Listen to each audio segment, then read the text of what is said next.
हरि ओम. योगदास जयगणेश जोशी यांनी निरूपण केलेला ज्ञानेश्वर माऊलींचा हरिपाठ अभंग 17वा, ओवी क्रमांक 69. मातृपितृभ्राता सगोत्र अपार, चतुर्भुज नरे हो उनी ठेले. मातृपितृभ्राता सगोत्र अपार, चतुर्भुज नरे हो उनी ठेले. 17व्या अभंगातील ओवी क्रमांक 2 प्रमाणेच साधक आत्मसन्मुख व्हावा यासाठी श्री ज्ञानेश्वर माऊली ह्या ओवीत नाममहात्म्य सांगत आहेत.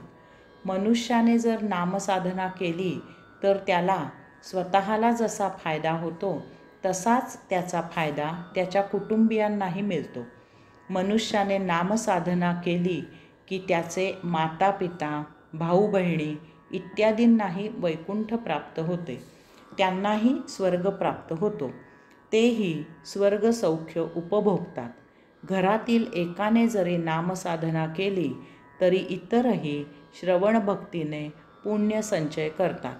एकामुळे अनेक पिढ्यांचा उद्धार होतो.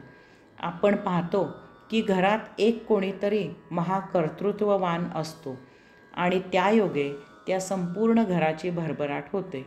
एक कोणीतरी धंदा सुरू करतो, तो उत्तम चालतो आणि त्याचा फायदा सबंध कुटुंबाला मिळतो. तो पिढ्यानपिढ्या नुसता टिकवला तरीही कित्येक पिढ्या सौख्यात राहतात. एक कोणीतरी पूर्वज अलोट धनसंपत्ती, मिळकत, मालमत्ता मिळवून ठेवतो आणि मग पुढे अनेक पिढ्या त्यावर सुखेनैव जगतात. घरात एक कोणीतरी फार मोठा कलाकार होतो आणि मग त्या घराण्यात ती कला जोपासली जाते. एकाने सुरू केलेली पंढरीची वारी पुढे त्याचे वंशज सुरू ठेवतात, त्यांना त्याचा फायदा होतो. हरि ओम.